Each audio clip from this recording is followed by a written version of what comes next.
नमस्कार, लोकमंच न्यूज देख रहे हैं आप। मैं हूं आपके साथ सुरभि राजपूत। बुलेटिन की शुरुआत कर रहे हैं बड़ी खबर के साथ। बड़ी खबर आपको बता दें, जहां बोकारो से ऑक्सीजन एक्सप्रेस पहुंची है लखनऊ। आपको बताते चले कि चारबाग रेलवे स्टेशन पहुंची है ऑक्सीजन एक्सप्रेस।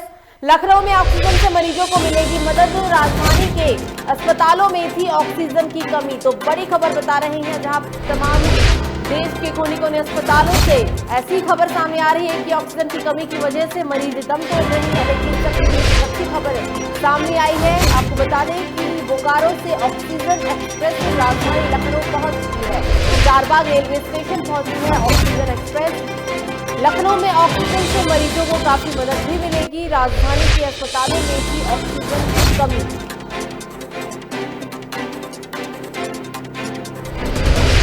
बड़ी खबर आपको बता रहे हैं, जहां राजधानी लखनऊ के अंदर ऑक्सीजन एक्सप्रेस पहुंच चुकी है। आपको बता दें कि लखनऊ में सबसे ज्यादा मरीज सामने आ रहे थे और ऑक्सीजन की कमी की वजह से ही सबसे ज्यादा लखनऊ के अंदर ही मौतें भी हो रही थी। इसके बारे में बात करेंगे हमारे जिलों आसिफ बेग जुड़ रहे हैं फोन लाइन पे। आसिफ, लगातार अस्पतालों से ऐसी खबरें सामने आ रही थी कि ऑक्सीजन की कमी है और इन्हीं ऑक्सीजन की कमी की वजह से मरीज जो है वो दम तोड़ रहे हैं। लेकिन अब अच्छी खबर सामने आई है, लखनऊ में ऑक्सीजन सिलेंडर जो है वो पहुंच चुका है।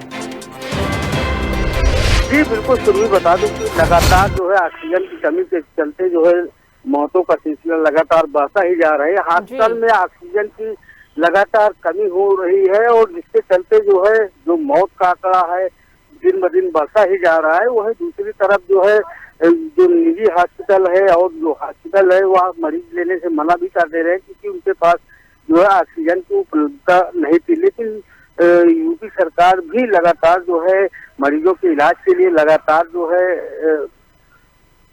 कटिबद्ध है और मीटिंग कर रही है। और इसी क्रम में जो है ऑक्सीजन की खेप लखनऊ चारबाग स्टेशन पहुंची, जहां पर अब यह उम्मीद जताई जा रही है कि जल्द ही जो है ऑक्सीजन की कमी होगी और जो जहां आपूर्ति की जानी है उसके लिए रूपरेखा भी तैयार कर ली गई है। फिलहाल देखने वाली बात यह होगी कि जिस तरह से ऑक्सीजन की खेप खपत बढ़ रही है, उस पर जो यह ऑक्सीजन पहुंची है, ऑक्सीजन की गाड़ी पहुंची है, वो उससे राहत कितनी मिलती है समय बताएगा। जी सुनिए। बिल्कुल आसिफ, हमसे बात करने के लिए आपका शुक्रिया। अब रुक करते हैं दूसरी बड़ी खबर की और दूसरी बड़ी खबर भी राजधानी लखनऊ से ही आ रही है, जहां डीएम रोशन जैकब ने अफसरों को दिशा निर्देश दिया है कि जनपद भी अस्पतालों में भर्ती किए जा सकेंगे कोरोना पॉजिटिव मरीज। कोरोना पॉजिटिव मरीजों को भर्ती के लिए आरटीपीसीआर की जरूरत नहीं है। एंटीजन रिपोर्ट में इतनी ही मानी होगी जितनी की आरटीपीसीआर की रिपोर्ट मानी होगी। तो बड़ी खबर राजधानी लखनऊ से आपको दे रही है, जहां डीएम के निर्देश पर अब एंटीजन पर भी अस्पतालों में भर्ती किए जा सकते हैं कोरोना पॉजिटिव मरीज। कोरोना पॉजिटिव मरीजों की भर्ती के लिए आरटीपीसीआर की जरूरत नहीं है और अब सिर्फ एंटीजन रिपोर्ट उतना ही माने उसे भी करार दिया गया है जितना कि माने आरटीपीसीआर रिपोर्ट को दिया जाता है। लखनऊ में डीएम के निर्देश पर अब एंटीजन रिपोर्ट पर भी अस्पतालों में भर्ती किए जा सकते हैं कोरोना पॉजिटिव मरीज।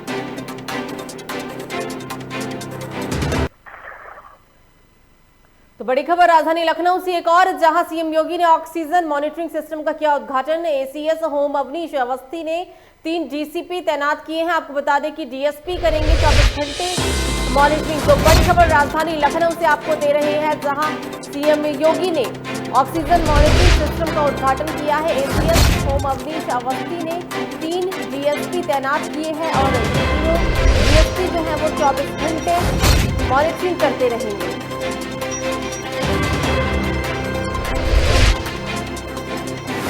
आपको बता रहे हैं, लगातार ऑक्सीजन की कमी को लेकर जो खबरें सामने आ रही हैं, यूपी के अंदर भी आलम कुछ ऐसा ही है। लगातार ऑक्सीजन की कमी की वजह से ही मरीज दम तोड़ रहे हैं और इसी को देखते हुए योगी ने ऑक्सीजन मॉनिटरिंग सिस्टम का उद्घाटन किया है। एसीएस होम अवनीश अवस्थी ने 3 डीएसपी भी इस दौरान तैनात किए हैं और ये तीनों डीएसपी होंगे वो 24 घंटे मॉनिटरिंग का काम करते रहेंगे। मॉनिटरिंग पर का पूरा ख्याल रखा जाएगा, जिसे देखते हुए डीएसपी को भी तैनात किया गया है।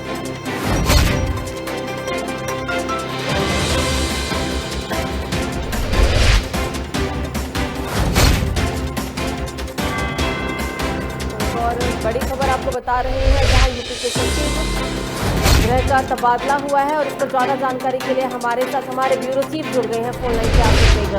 आसिफ आसिफ, यूपी के गृह सचिव गृह का तबादला हुआ है और इस तबादले की मेन वजह क्या है? क्योंकि लगातार यूपी में अगर हम स्वास्थ्य व्यवस्था की बात करें तो स्वास्थ्य व्यवस्था बहुत ही ज्यादा बिगड़ता जा रहा है, क्या ये वजह है तबादले की? जी बता दूं कि जिस तरह से जो है सरकार की छवि धूमिल हो रही है, कोरोना को लेकर कोरोना मरीजों को न बेड मुहैया कराए जा पा रहे हैं और न ही जो है ऑक्सीजन की आपूर्ति की जा पा रही है। इसको लेकर जो है सरकार काफी जो है चिंतित भी नजर आ रही है, क्योंकि जिस तरह हालात बने हुए हैं, कोरोना बेकाबू होता चला जा रहा है, लोग जो है मौत के आगोश में लगातार जा रहे हैं। वही दूसरी तरफ अगर बात करें ऑक्सीजन की, तो ऑक्सीजन को लेकर भी हाहाकार मचा हुआ है। हॉस्पिटलों में ऑक्सीजन की जो है किल्लत जो है मरीजों को जूझनी पड़ रही है और जिस वजह से जो है मौत भी बढ़ रही है। इसी को देखते हुए जो है गृह सचिव जो है भगवान स्वरूप आईजी इंटेलिजेंस जो थे, उनकी जगह पर जो है बीडी पालसन जो केंद्र से लौटी है और उन्हें तैनाती दी गई गृह विभाग में, क्योंकि कहीं ना कहीं जो है अधिकारी भी जिम्मेदार माने जा रहे हैं, क्योंकि जिस तरह से ऑक्सीजन की कालाबाजारी और कोरोना की जो दवाएं हैं उसकी कालाबाजारी, इससे जो है काफी जो है यूपी सीएम काफी जो है आहत भी नजर आए। हालांकि जो है जिस तरह से कालाबाजारी में कई गिरफ्तारी भी हुई, कई लोग जेल भी भेजे गए और लगातार जो है कार्रवाई भी चल रही है, लेकिन लगातार जो है सरकार पर उंगली उठ रही है, क्योंकि जिस तरह से कानून व्यवस्था जो है जिम्मेदारी गृह विभाग के ऊपर होती है और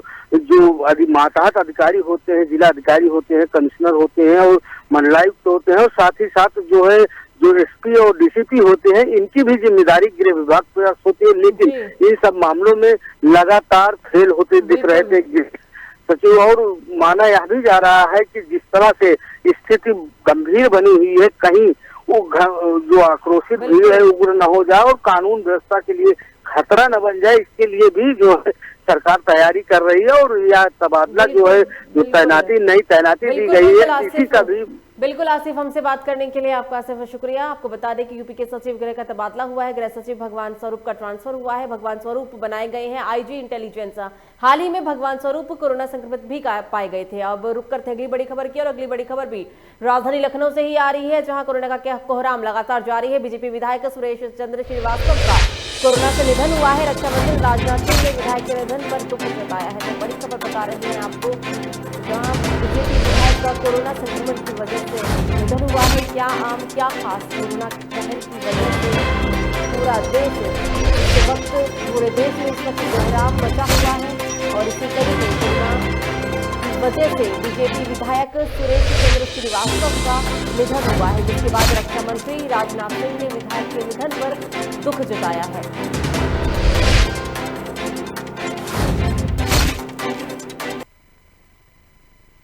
खबरों में आगे बढ़ते हैं और अब बात करते हैं यूपी के बहराइच की, जहां कोरोना को लेकर प्रशासन पूरी तरह से सख्त है। रात 8 बजे से लेकर सुबह के 6 बजे तक कर्फ्यू लागू कर दिया गया है। पुलिस प्रशासन भी नाइट कर्फ्यू का पालन कराने के लिए हर तरीके से मुस्तैद है। एसडीएम सदर और क्षेत्राधिकारी ने कोरोना कर्फ्यू का पालन करवाने के लिए खुद मोर्चा संभाल लिया है। शहर में भ्रमण के दौरान क्षेत्राधिकारी नगर ने रात 8 बजे से के बाद सभी खुली दुकानों के चालान भी काटे और साथ ही लोगों को घरों में रहने की हिदायत भी दी। तो यूपी में 2 दिन का लॉकडाउन है, वीकेंड लॉकडाउन आज और कल होगा यूपी में, और इसी के तहत प्रशासन पूरी तरीके से मुस्तैद है। ये हम आपको तस्वीर दिखा रहे हैं यूपी के बहराइच पर। इस पर ज्यादा जानकारी के लिए हमारे साथ फोन लाइन पर हमारे संवाददाता दिवाकर जुड़ गए हैं फोन लाइन पे। दिवाकर, यूपी में 2 दिन का लॉकडाउन, सैटरडे संडे यानी कि वीकेंड लॉकडाउन है यूपी के अंदर, ऐसे में क्या माहौल देखा जा रहा है वहां पर? क्या लोग घर से बाहर निकल रहे हैं?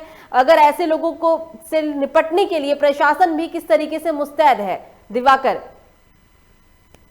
बताना चाहेंगे कि 2 दिन का लॉकडाउन है और शासन ने इसको जो है पालन करने के लिए कहा है। बहराइच में जनपद में काफी कोरोना के मरीज बढ़ रहे हैं, हजारों की संख्या से ज्यादा हो गया है। लोग ऑक्सीजन नहीं पा रहे हैं, काफी लोग तड़ाई मची हुई है। ऐसे में काफी लोग बाहर निकल रहे हैं और जो है क्या कहते हैं कानून का पालन नहीं कर रहे हैं। इसी में जो है पुलिस प्रशासन ने चाबुक चलाया और काफी जो है चेकिंग अभियान बढ़ा दिए, जिसमें कई गाड़ियों का हजारों का चालान हुआ है और कई की गाड़ी सीज की गई, बंद की गई। पुलिस प्रशासन जिलाधिकारी शंभू कुमार और पुलिस अधीक्षक सुजाता सिंह जो काफी सक्रिय हुए हैं और सिटी मजिस्ट्रेट के नेतृत्व में जो है सीओ के नेतृत्व में छापेमारी भी चल रही है और बराबर चेकिंग की जा रही है। जी सुरभि, बिल्कुल बिल्कुल, आपको बात करने के लिए दिवांकर हमसे शुक्रिया। तो आपको बता दें कि यूपी के अंदर 2 दिन का लॉकडाउन है और इस 2 दिन के लॉकडाउन को देखते हुए प्रशासन की पूरी तैयारी है।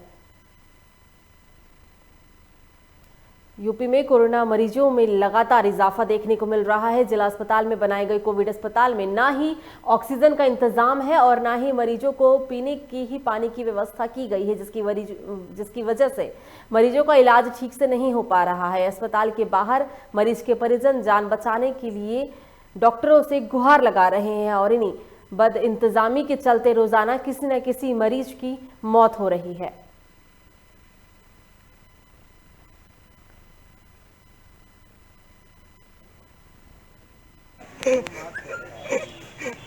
मेरे पिताजी को बचा लीजिए। पानी देने के लिए आपको तो अंदर जाना पड़ेगा। नहीं सर, हमें तो बाहर भगा दे रहे हैं। तुम लोग यहाँ की बाहर है, भाग जाओ, बाहर भाग जाओ, पानी रख दो। अभी मैं हाथ जोड़ना पड़ रहा है उनका। और सर यहाँ से मैं बिस्लरी का पानी खरीद को दे रहा हूँ उनको। कोई पानी की सुविधा भी नहीं है। बताओ, गर्म पानी की वजह ठंडा पानी पिला रहे हैं। आदमी मरेगा नहीं तो क्या होगा सर। रात से भर्ती किया हूँ सर, बस देखते देखते बीत गया।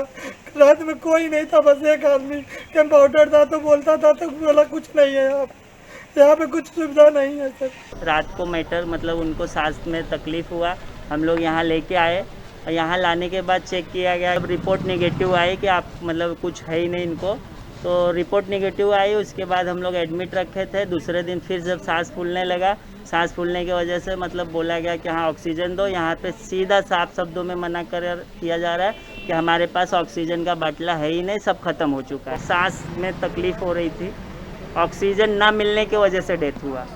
और अगर ऑक्सीजन मिलेगा तो काफ़ी डेथ रुक जाएगी। यहाँ पे जो मरीज भर्ती हैं उनका फीडबैक लिया गया, डॉक्टरों से बातचीत की गई, जो मरीज के साथ लोग आए थे उनसे फीडबैक लिया गया है।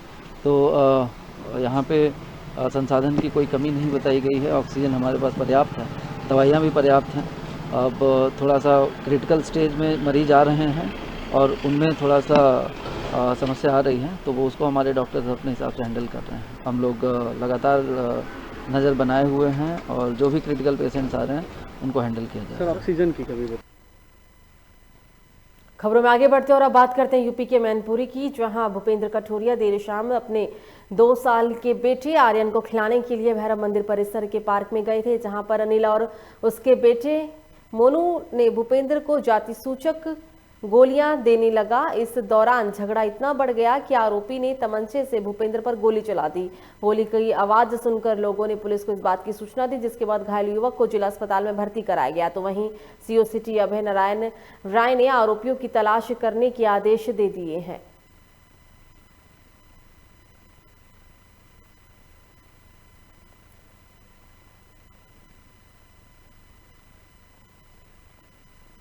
मंदिर पे गए थे अपना बच्चा लेके, तो मंदिर पे अनिल फौजी है, चौहान है, उनने कहा तो वो धानुक हो गए यहाँ बच्चा लेके आ जाता खिलाने के लिए।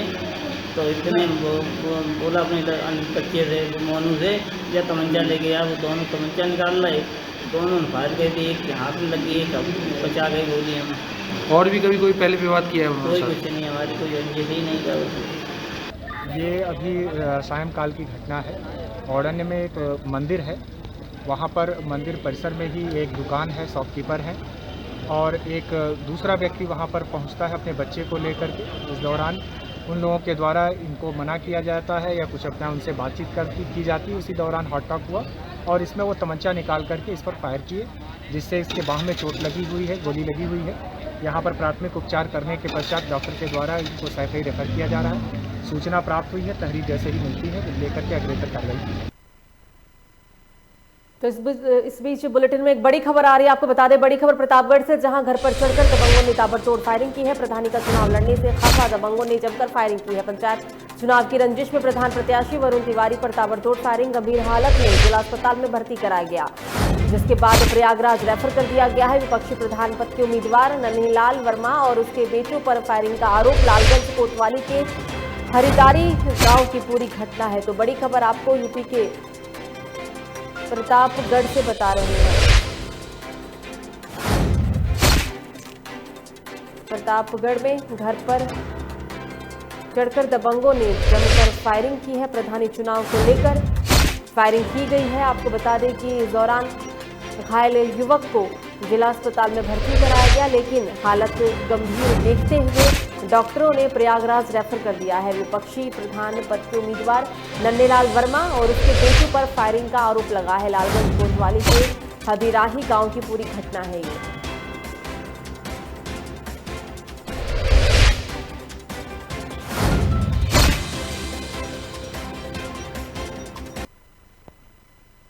तो अगली बड़ी खबर कुशीनगर से आ रही है, जहां कुशीनगर में तालिबानी कारनामा सामने आया है। जिला पंचायत चुनाव में प्रचार कर रहे युवक को दूसरे प्रत्याशी ने पिटवाया। एक युवक को 5 युवकों ने जमकर पीटा। जमीन पर गिरे युवक को बेल्ट और लात से पीटा गया।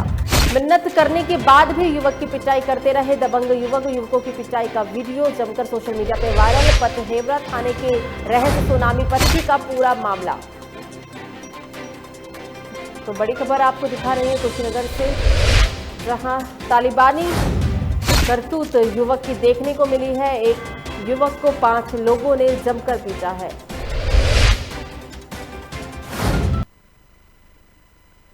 अगली बड़ी खबर देहरादून से आ रही है, जहां भारत तिब्बत सीमा से सटे सीमांत में टूटा ग्लेशियर टूटने से मोबाइल और टेलीफोन नेटवर्क की सभी सेवाएं ठप। सीमा क्षेत्र में सीमा सड़क संगठन ITBP की पोस्ट रहती है तैनात। ग्लेशियर टूटने की खबर मिलते ही BRO के कमांडर अधिकारी के साथ हुए हैं रवाना। तो बड़ी खबर आपको हरिद्वार से बता रहे हैं, जहां माफ कीजिएगा देहरादून से बड़ी खबर आपको बता रही है, जहां भारत तिब्बत सीमा से सटे सीमांत में ग्लेशियर टूटा है। ग्लेशियर टूटने से मोबाइल और टेलीफोन नेटवर्क की सभी सेवाएं ठप हो गई हैं। सीमा क्षेत्र में सीमा सड़क संगठन ITBP की पोस्ट रहती है हमेशा तैनात, और ग्लेशियर टूटने की खबर मिलते ही BRO के कमांडर अधिकारी रवाना हो गए हैं।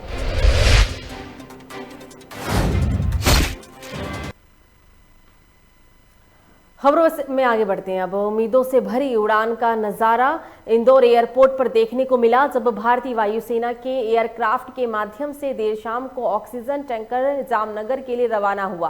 केंद्र सरकार और मध्य प्रदेश के मुख्यमंत्री शिवराज सिंह चौहान के समन्वय से भारतीय वायुसेना का विमान इंदौर से ऑक्सीजन का खाली टैंकर लेकर गुजरात भेजा गया है। वायु मार्ग से टैंकर भेजने से ट्रैवलिंग टाइम में बचत करने का प्रयास किया गया है।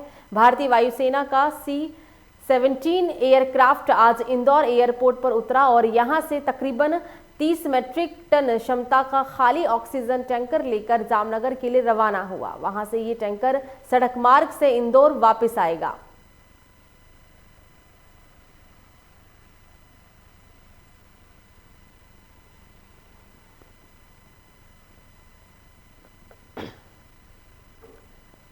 तो कोरोना संक्रमण के बढ़ते प्रकरणों एवं संक्रमित मरीजों को स्वस्थ सुविधाएं उपलब्ध कराने के उद्देश्य से प्रदेश के स्कूल शिक्षा और सामान्य प्रशासन राज्य मंत्री तथा शुजालपुर विधायक इंदर सिंह परमार ने विधानसभा निर्वाचन क्षेत्र विकास योजना के अंतर्गत 25 लाख रुपए की राशि दी है। आपको बता दें कि कोविड केयर सेंटर में ऑक्सीजन की कमी न आए, इसे देखते हुए प्रभारी मंत्री इंदर सिंह परमार ने एक कदम आगे बढ़ाया है। मंत्री इंदर सिंह परमार इससे पहले भी 25 लाख रुपए की राशि दे चुके हैं।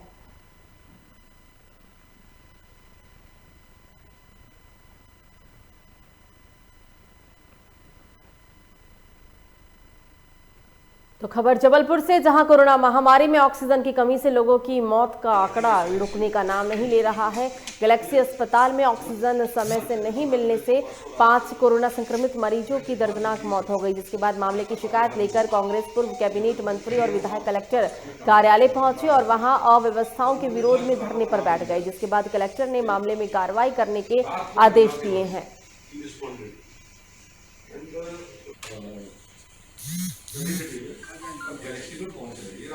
पुलिस पर्सन और एक डिप्टी कलेक्टर रैंक के जो ऑक्सीजन सप्लाई सिस्टम से जुड़े हुए हैं, वो उनकी कमेटी बना दी थी। तो सुबह से ही जो है हर पक्षों का जांच कर रही है जहाँ तक ऑक्सीजन सप्लाई का मुद्दा है, ये फैक्ट है कि ऑक्सीजन सप्लाई जो है वो लगातार चल रही है और पर्टिकुलर हॉस्पिटल को भी लगातार दी गई थी, कल भी दी गई थी और रात में 12 बजे भी उनके पास में सिलेंडर्स जो हैं उनकी आवश्यकता अनुसार भेजे गए थे।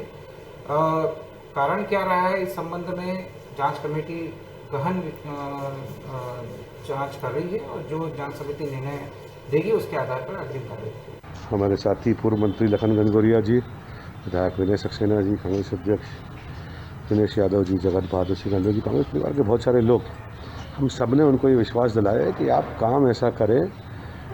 संस्कार धानी जबलपुर के सारे लोग मदद करना चाहते हैं इस संकट की घड़ी में, हर एक दूसरे की, बिना जात, मज़हब, धर्म और राजनीतिक दलों को देखते हुए सबका सहयोग ले। हम सब तन मन धन से सहयोग करने को तैयार है, चाहे कंसंट्रेटर्स लाने की बात हो, चाहे और ऑक्सीजन कैसे अवेलेबल हो। तो खबर अशोकनगर से, जहां कोरोना के बढ़ते मामलों को देखते हुए कोरोना कर्फ्यू लागू कर दिया गया है। जिले में अब 3 मई तक कोरोना कर्फ्यू लागू रहेगा। जिले में बढ़ रही कोरोना को देखते हुए क्राइसिस मैनेजमेंट कमेटी की वर्चुअल बैठक में इस फैसले को लिया गया। बैठक में सांसद केपी यादव, विधायक जसपाल सिंह जज्जी सहित सभी अधिकारी शामिल हुए। बैठक में जिले में 3 मई तक कर्फ्यू लगाने का फैसला लिया गया। अब शहर की सब्जी मंडी में भीड़ इकट्ठे होने पर पाबंदी भी लगा दी गई है। हालांकि गली में अब लगने वाले ठेले पर लोग सब्जी बेच सकेंगे। इस दौरान राज्य मंत्री विजेंद्र सिंह ने कहा है कि शादी विवाह में 50 से कम लोगों के शामिल करने की अपील भी की गई। कर्फ्यू के दौरान सभी शैक्षिक संस्थान पूरी तरीके से बंद रहेंगे। इस दौरान राज्य मंत्री ने कहा कि सीएम से अशोकनगर में स्वास्थ्य सुविधाएं बढ़ाने के लिए कहा गया है और उन्होंने आश्वासन भी दिया है। इस कर की तो बात हमारी विधायक जी की हो चुकी, सांसद जी ने भी की, मैंने भी बात की है और हमने माननीय सिंधिया जी से भी बात की है और माननीय मुख्यमंत्री जी से भी बात की है कि हमारे ज़िले के लिए आप जल्दी से जल्दी, और स्वास्थ्य मंत्री से भी बात हुई है कि ज़िले में मशीन नहीं है सिटी स्कैन, तो उसको जल्दी से आपको दिलवा दें। तो उन्होंने आश्वासन दिया कि जितने जल्दी से जल्दी हो सकती है उतनी जल्दी आपको मशीन भिजवा दें। तो हमें विश्वास है कि जल्दी से जल्दी हमारे पास मशीन आ जाएगी और अभी एक बात भी चल रही। अगली खबर मध्य प्रदेश की राजधानी यानी कि भोपाल से, जहां कोरोना महामारी के बढ़ते मामलों को देखते हुए राजपत्रित कर्मचारियों को कोरोना से बचने के लिए 15 मई तक मंत्रालय को बंद रखने को लेकर कांग्रेस पूर्व मंत्री ने पीसी शर्मा को लेकर एक बयान दिया, जिसमें उन्होंने कोरोना को लेकर सरकार पर घेरे में लेकर कई सवाल खड़े किए हैं। उन्होंने सरकार को घेरते हुए कहा है कि हाईकोर्ट के आदेश के बावजूद भी लोग रेमडेसिविर इंजेक्शन नहीं मिल पा रहा है। लोगों की हालत बहुत ही ज्यादा खराब है, लोगों को ऑक्सीजन तक नसीब नहीं हो पा रहा है। हर जगह कालाबाजारी देखने को मिल रही है और मुख्यमंत्री इस पर कोई एक्शन नहीं ले रहे हैं। जनता को मरना योग में फंसा के अब योग करने चले हैं। जनता को तो मरना योग फंसा दिया और जगह नहीं मिल रही है कब्रिस्तान और शमशान में, इसको मरना योगी कहेंगे कि योग बेचारों की जान जा रही है, ऑक्सीजन नहीं और खुद योग में चले हुए। अरे ये छोड़ो ये पब्लिसिटी, मुख्यमंत्री जी और स्वास्थ्य मंत्री जी, अभी तो पहले वो उसी का निराकरण नहीं हुआ कि वो 850 जो रेमडेसिविर इंजेक्शन गायब हुए थे, हमीदियास क्या हुआ?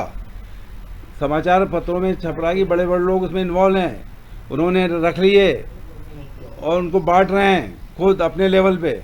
उसकी जांच मैं कह रहा हूँ सीबीआई से होना चाहिए, क्योंकि नकली एफआईआर क्योंकि, लेकिन इसको दबाया जा रहा है, पूरी तरह से लीपापोती की जा रही है। ये बर्दाश्त नहीं किया जाएगा। जब भी विधानसभा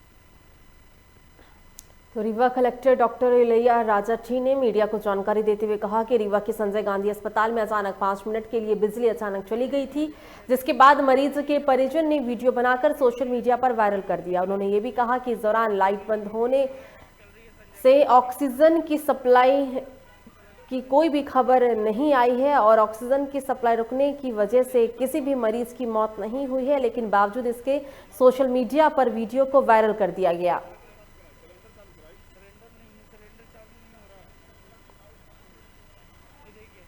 एक वीडियो है ना वायरल हुआ है, मतलब ये एक्चुअली अफवाहें हैं, उसमें हम लोग ने स्वयं चेक किए हैं। जैसे ये बताया जा रहा है कि मतलब ऑक्सीजन की लाइन इलेक्ट्रिसिटी के साथ है ना कनेक्टेड नहीं होती है, ऑक्सीजन लाइन अलग से चलती है। सो ऑक्सीजन की है ना अवेलेबिलिटी में कोई भी कमी नहीं रही है। कितने भी वेंटिलेटर्स हैं, सभी वेंटिलेटर्स में यूपीएस का बैकअप होता है। सभी वेंटिलेटर्स ना फंक्शनल थी, ऑक्सीजन लाइन फंक्शनल थी। हमारी लाइट और फैन 10-15 मिनट्स के लिए है ना हमारी ना एमसीबी का केबल है ना जलने से बंद हुई थी, उसको तत्काल है ना सुधारा गया था। इमीडिएटली लाइट है ना चालू हो गई है। अचानक से कुछ समय के लिए आईसीयू से कुछ टाइम के लिए पहले लाइट गोल हुई, फिर उसके बाद आई, फिर वापस 1 से 2 टाइम्स फिर अगेन वही चीज़ें हुई। फिर उसके बाद कुछ टाइम बाद फिर लगभग 8 to 10 मिनट्स के लिए लाइट चली गई, जिसमें फिर जितने भी वेंटिलेटर वार्ड थे जो ऑक्सीजन पे थे, किसी को भी ऑक्सीजन नहीं मिल रही थी, किसी को वेंटिलेटर प्रॉपर नहीं मिल रहा था, जिसकी वजह से सब इस कदर परेशान थे कि अपना किसी को कुछ समझ नहीं आ रहा था क्या करना है। फिलहाल बुलेटिन में मुझे दीजिए इजाजत। लोकमंच न्यूज पर खबरों का सिलसिला जारी रहेगा। नमस्कार।